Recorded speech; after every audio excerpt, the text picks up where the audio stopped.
Good morning, girls. Children, these are the exercise questions from the chapter Force and Laws of Motion. And last week I had started with this, some numericals I had explained you. And I'll continue with some more questions today. I'll take up seventh one. In the last week I had completed fifth, sixth, and eighth. Today I'll take up the seventh one and then I'll proceed. Question number 7 says, a 8000 kg engine pulls a train of 5 wagons, each of 2000 kg, along a horizontal track. If the engine exerts a force of 40,000 Newton and the track offers a friction force of 5,000 Newton, then calculate the net accelerating force, acceleration of the train, and the force of wagon 1 on wagon 2. I repeat, there is an engine whose mass is 8000 kg. It is pulling a train, that is, it is pulling 5 wagons whose mass is 2000 kg. The engine is exerting the force of 40,000 Newton, and the friction which is acting between the rails and the train is how much? 5,000 Newton. You have to find these three quantities. So let's begin with question number 7.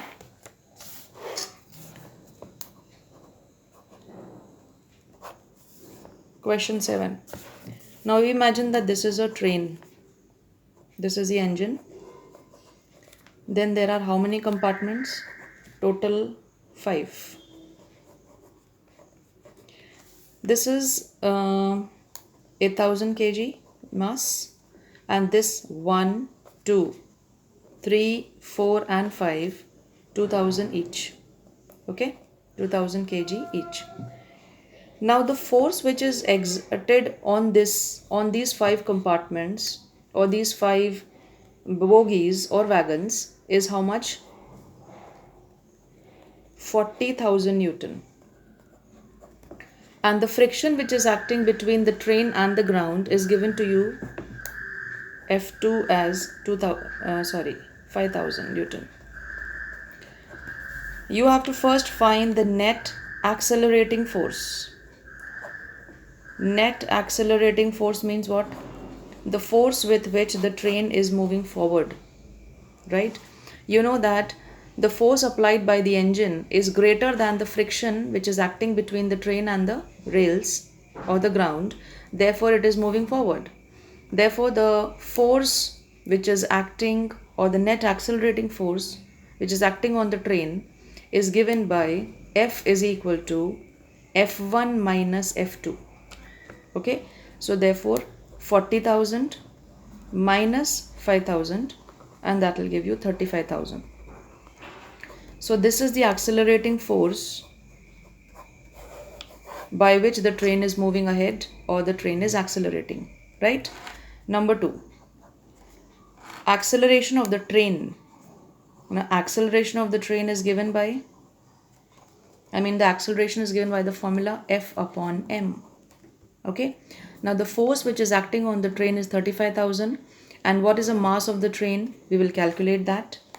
Now the mass of the train is equal to 8,000 plus 10,000. Why 10,000? Because there are total 5 compartments, each of 2,000. We add them or we multiply by 5. That means 2,000 into 5. I'll get 10,000 and add it to 8,000. So 18,000 will be the mass of the train. So to find the acceleration, we have A is equal to 35,000 divided by the answer, that is the 18,000. Okay, so meter per second square. We cancel the 3 zeros. 35 divided by 18. 18 twos will be 36, so I'll take 18 ones are 18. Then here 15, 2. That will give you 8, 9, 10, 11, 12, 13, 14, 15. That will give you 7 and 1.0. 18 into 8 8s are 64, 8 ones are 8, and 14. Then 18 9s are 9 8s are 72, 9 ones are 9, 10, 16. So I'll take 18 nines are 162. So the answer we will take it as A is equal to 1.9 meter per second square, or approximately it will be 2 meter per second square. Answer. This is the second part, right? Now coming to the third part, they are saying the force which is exerted, the force which is exerted of the force exerted by wagon 1 on wagon 2. Okay, now force is given by the formula mass into acceleration. Now you know that there are total 5 compartments. One is exerting force on 2, okay, and uh, I mean uh, 2 is exerting force on 3 and so on. So that is why the force which is acting on means by 1 on 2 is distributed, right? It is distributed among these compartments, okay? That means 1 is not only exerting force on 2, it is also exerting force on 3 and 4 and 5, because we cannot neglect these 4 compartments which are behind 1, okay? So therefore the mass which we are going to take over here will be 8,000. Why? Because there are 4 compartments behind 1. So therefore 2000 into 4, which will give you 8,000. And what is the acceleration of the train? It is 2 meter per second square. So therefore 16,000 Newton will be the force which is exerted by 1 on 2. And these are your final answers. Okay, so you can check once again that there is an engine mass 8,000 kg with 5 compartments or 5 wagons behind it. The engine is exerting force on these with a force of 40,000 Newton. F2 5,000, that is a force of friction. Accelerating force will be given by F1 minus F2, which will give you 35,000. Acceleration is given by the formula force upon mass, and therefore we'll proceed with this. And finally, for the third part, we'll write mass into acceleration, and I hope it is clear to you why we are taking 8,000 as a mass, not 2,000, because 1 is exerting force on 2, and because 2 is attached to 3 and 3 is attached to 4 and 5, so on. So therefore we will not be able to neglect these 4 wagons which are behind 1, and so we have to take all the compartments into consideration. Okay, so I hope the question is clear to you. So these are your final answers. Number 1, 35,000 Newton. Number 2, 2 meter per second square is the acceleration. And number 3, it will be 16,000 Newton. Okay, so these are your final answers. Then coming to the next question, we have what is the momentum of an object of mass m moving with the velocity v? What is the momentum of an object? Momentum is given by the formula m into v. So therefore mv square, mv2, mv square, half mv square, or mv. So this is the right option. Okay. So momentum, that is p, is given by the formula mass into velocity. So this is the correct answer. Using a horizontal force of 200 Newton, we intend to move a wooden cabinet across a floor at a constant velocity. I'll explain you this question. In question 10, it is saying that there is a cabinet or a box, right, which we are intending to move, means we are trying to apply force on it, and the force which is exerted on this is 200 Newton. Okay, the force which is exerted on this cabinet is how much? 200 Newton.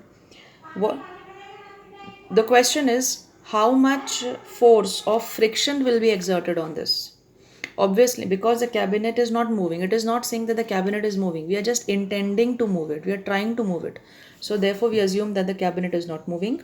Hence, the force of friction which is acting on it will also be 200 Newton, because when force F1 is equal to F2, then only the box will not move. If the forces are unbalanced, then only the cabinet will move. Hence, we will write that the force of friction will also be equal to 200 Newton, but it will be in the opposite direction. Yes, so that will be the answer. So we write the force of friction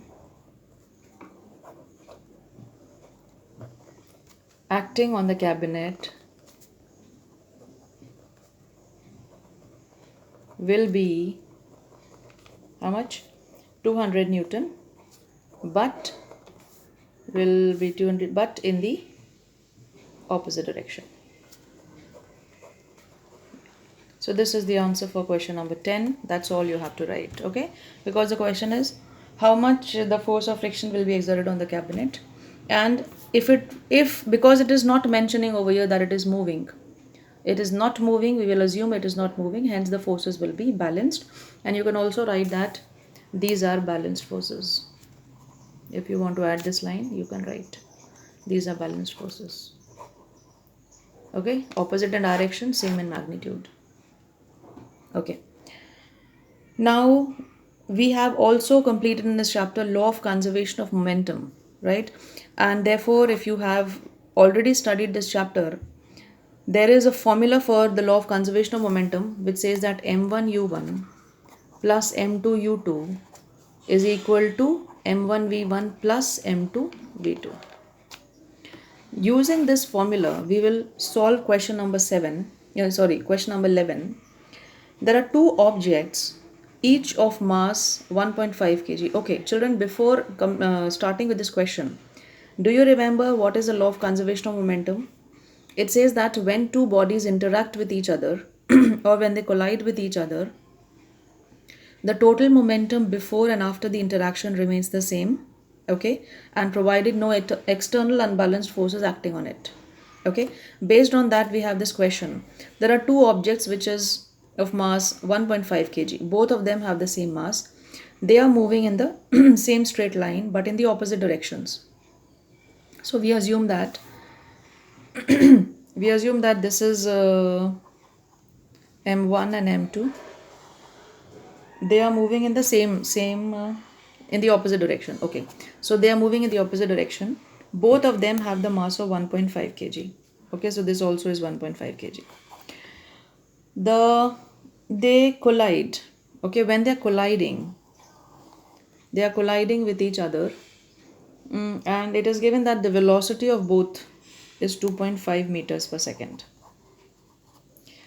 When one is moving in this forward direction and the other one is moving in the opposite direction, so we will take this velocity as minus 2.5 meters per second. Okay, so one velocity will be negative, either this one or this one. This is u1 and this is u2. Yes, so because the two objects are colliding, both have the same mass, both have the same velocity, in the opposite direction they collide, and after collision what happens? They do not move separately, they move together. Actually there are two objects over here. Okay, you remember the diagram of law of conservation of momentum, this one. So this one and this one, m1 and m2, both collide, and after collision they move together, they don't move separately. Okay, so definitely these two objects, when they combine or collide, they become one object, and therefore that object we call it as a combined object. Okay, you followed what I'm saying? We will call it as a combined object because after collision they do not move separately, they move together in one direction. Okay, we have to find the velocity of this combined object. Okay, so now we'll proceed with, see, as I told you that the law of conservation of momentum says that m1 u1 plus m2 u2 is equal to m1 v1 plus m2 v2. Now because in this question, when we talk about v1 and v2, v1 is and v2 is the velocity of the object after collision, and this is also the velocity of object B. This is velocity of object A and B after collision. You know what is A and B? When I was explaining you the derivation, I had taken up the two objects A and B. Here also we have two objects A and B. Now they have combined. They are not moving separately, they are moving together. So therefore their combined velocity will not be v1 and v2 separately, but it will be v. I hope this explanation is clear to you. So we'll write, let the velocity of the combined object be V. If the objects would have been moving separately, then we would have taken V1 and V2 depending on the question. But just now, because the object has combined, it is moving together, the velocity obviously will be same, and therefore we take it as V. Now using the formula m1u1 plus m2u2. Now I'll not write the formula again, I'll just substitute the values. m1 is 1.5 into 2.5, yes, plus 1.5 into minus 2.5 is equal to 1.5 V plus 1.5 V. That means m1u1 plus m2u2 is equal to m1 v1 plus m2 v2. Now since we don't have v1 and v2, we have together v. So therefore, now as you can see that this is 1.5 into 2.5 and 1.5 into minus 2.5. The answers will be same, but it will be negative. So we can cancel directly. So I will write here 1.5 into 2.5. I will not waste my time in multiplying because I know the answers will be same, and therefore I will cancel. And here I will get 1.5 and 1.5 will give me 3v.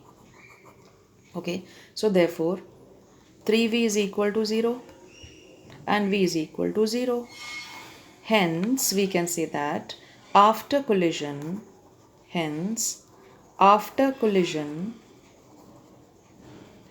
the velocity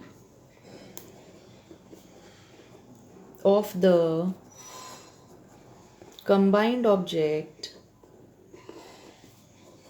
is 0, or we can say that the object stops after collision.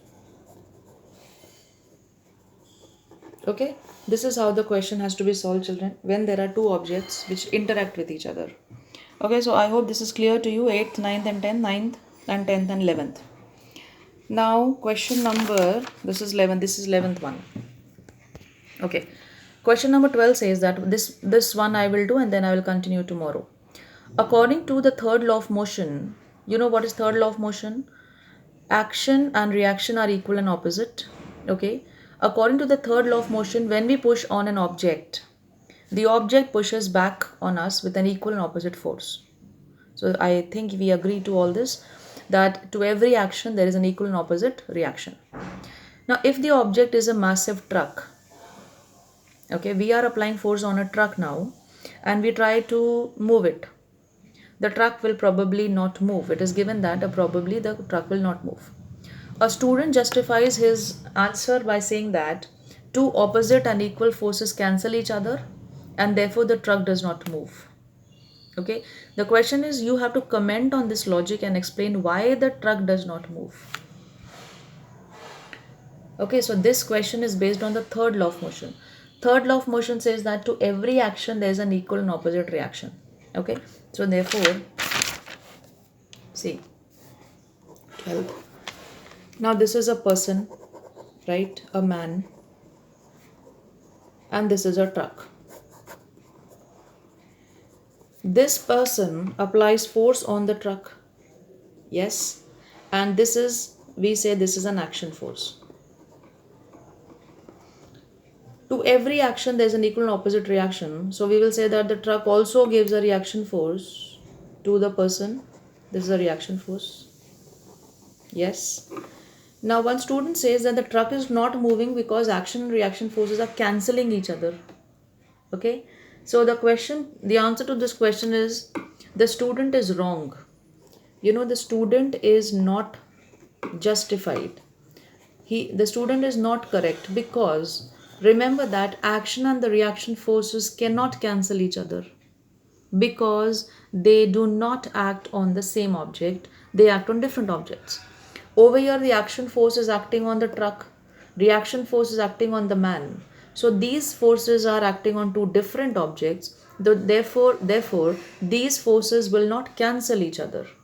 But we can say that the truck is probably not moving because the force the man is applying on the truck is, very, very extremely less as compared to the friction which is acting between the truck and the ground. Okay, do you know that every object will have friction with the ground if it is lying on the ground? That is friction. That friction is called the static friction. All these terms you are familiar with because you have studied in class 8 what is friction. So because there is a friction between the truck and the ground, yes, and that is a static friction. Now this static friction is more than the force which is applied by the man. Or we can say that the force applied by the man is very less, okay, than the friction which is acting between the truck and the ground, and therefore the truck does not move. So this is the answer. Okay, and yeah, this is the answer. You can write in your own words that the truck does not move because the force applied by the man is not enough to overcome the friction between the truck and the ground, and therefore the truck doesn't move. And the student's justification is wrong because action and reaction forces act on two different objects, so they cannot cancel each other. So remember these points and you complete these four questions in your notebook, children. And if you have any doubt, you can ask me. Okay. Now tomorrow I will continue with some more questions. And I hope you have studied this chapter. You will understand these numericals only when you have completed all your topics. Okay. So you can see this video, complete your work, and you have any doubts, you can ask me. Okay.